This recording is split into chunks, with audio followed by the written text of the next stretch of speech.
وای کله چې تاتاری بادشاہ یو سلور صحابه کرام کمزور بوډاګان صحابه ګیر کړ سلور صحابه ګیر کړ تاتاری بادشاہ ډیر ظالم بادشاہ چې کله ګیر کړ په سلور باندې د 500 اعلان وکوي ټول 500 کې سلور ونه 500 کې چې کله د 500 نمبر راغی قطار کې ولاړو چې لومبه دار ته ورخېجو هغه د ټولو نه اخیرنی رامخ کې شوی زمان نمبر دی جی وی پهلا زمان نمبر دی بادشاہ حیران دی د دې سوی وی ټولو روانه زما وجي د ټولو نه زیات کافران ما قتل کړي دي زمان نمبر دی هغه بل پر مخ کې شو وی کده قتل کړي دي لار وته ما خو دل دا زمان نمبر دی دار ته مخ کې کېدل بادشاہ حیران دی قسم دی داسم قوم دی ما خدا سے خلق لیدل دي چې د دار نه منډه والي دي په دار باندې ته متیاسي به دي په دار د یې د وجنه ګویا هغه باندې سچن شوی دی مخ کې مړ شوی دی داسم قوم دی چې دار ته په دار باندې جګړه کې یو دار ته مخ کې ودرېږي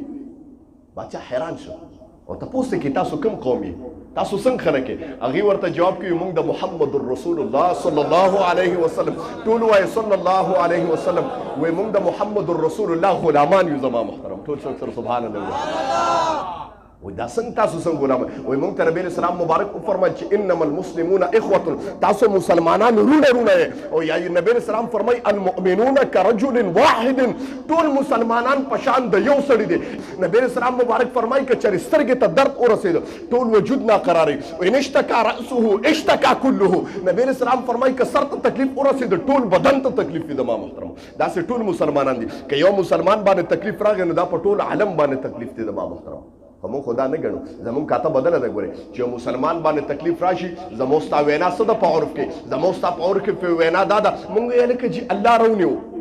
مونږ یې الله رونیو یا چې د چا سره نه خبره ته توجه کوه او هغه غریب باندې تکلیف راغی نو زه یاره چې دا زما هزار والدي ته داسې چې کوم دی ولی الله راغلی چې ستا هزار والدي دا چې زما هزار والي دا چې خدای رانیولې دی زه وایم خدای دې رانیولې دی نو ولې ته پاتې یا تا نه وینې تا نشي رانیولې د ما محترم دا خبره یاد ساته ماوی صحابه داسې خلکو قسم دی چې د یو بل په حق باندې یا انس رضی الله تعالی عنہ فرمای یو غزوه کې صحابه کرام په یو ځای باندې و صحابه کرام گویا د تن دینه پراتو قسم دی صحابه کرام د تن دینه پراتو او گویا چې حالت د زنکدنو وای ما اوبرولې د انس رضی الله تعالی صحابي وای ما اوبرولې صحابي ته مړوان دکړ هغه صحابي ما سره خوا کې بل صحابي د ته مړوان دکړ وای هغه صحابي له مې اوبرولې هغه وای دا بل ما سره پروت دی زمانه سیوا ته کېده هغه صحابي بل حتی تر دې پورې چې وم صحابي له اورسیدم ومله چې اورسیدم ما ته هغه आवाज وکړ هغه لومبه زمانه ډیر ته کېده ما وای الله دا څنګه خوم دی قسم دی چې هغه لومبه لرالم هغه وفات شو روح پرواز کړو شهید شو دویم لرالم هغه وفات شو دریم لرالم حتی تر دې پورې چې و صحابه د دنیا نه تلو د الله سره ملاقات شو پیاله مې په داس باندې په هغه غزوه کې کېښوده اواز مې وکړ ما وی ربا ته ګواه اوسېږه په دې خبره باندې چې د محمد رسول الله غلامان د یو بل حق پرېښودو ته مرګ ته تیار دي خو د یو بل مسلمان حق والو ته تیار نه دي ټول څوک سره سبحان الله د نبی اسلام غلامان دي مرګ ته تیار دي د مرګ دغه ته تیار دي اواز ته لیکن د یو بل حق والو ته تیار نه دي زما محترم صحابه داسې قوم دي او نن خو موته د یو بل حق ته بډې والي دي قسم دی موته د یو بل حق ته بډې والي قسم دی وګوره مونږ اوس ډېر ځمکې مونږ نیولې دي په ناجایزه باندې په ناحق باندې ډېر جایدادونه مې نیولې د لور خور جایداد نیولې دي الله به مؤاخذه کوي زما محترمو د لور خور هلکه حصه دې نیولې ده هغه تا بچونه ورکړې ده د لور حصه دې بچونه ورکړې د قیامت پر ورځ به د دې مؤاخذه کوي الله به وایي چې څنګه بچې ستا دا زوی ستا د بدن نه پیدا و داسې ستا دا لور هم ستا د بدن نه پیدا وه د الله په عدالت کې او د الله په کټګرۍ کې چې ودرېږې زما رب به تپوس کوي وایه دا دواړه ستا اولادو تا ولې فرق کړی دی بیا به څه جواب ورکړي د ما محترم او چې قبر ته لاړ شي همدغه ستا بچي دي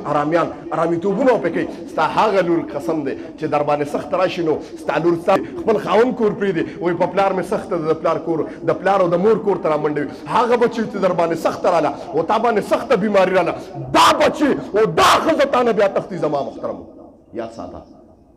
خو مونږ الله دې معافي کړي مونږ ظاهري فایدې ته ګورو چې بھائی دا نوجوان دی دا مې زوی دی نو دی به ما ته فایده رارسي دی به ګټي او دی به زه به یې سټم دی به ګټي او زه به یې سټم خو دا فیصله زه به تا ته دا ستا ذهني فیصله ده د رب فیصله دی اورېدلې ده زما محترمو د رب فیصلې ته تا سوچ کړی دی چې د الله څه فیصله هغه ته بدله جایداد ورکړې مال به ورکړې د لور خور حق به ووې د بېوسه حق به ووې اتور سره د تا ته څه ویلی شي او زه تاسو ته یو ناشنا خبره کوم هلکه که رونه او رونه مې خبرې ته تو خور راولي کښېنې تپوس کوي خورې ته د غالي جایداد علی او تی نرونه زه خو نرم ودرېدو زمونږ خور زمون خور دا زمون خور دا زما د مور او پلار نه پیدا دا معنی چې ته جیداد غستی شي او که چرته خور د ته وی چې او حسالم ز غریب یم باس ته ورته وې باز زموستا تر مرګ پورې ختم ده نه به په کفن کې وینم او نه به په کفن کې وینم جیداد والا زما محترم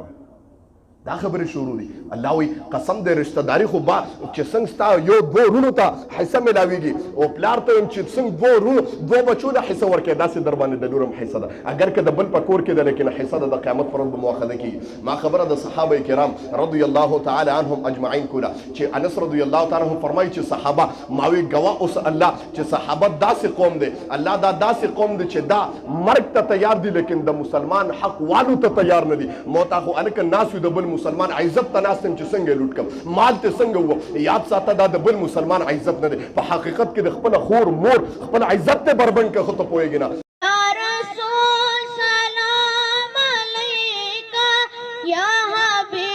سلام علیکا صلوات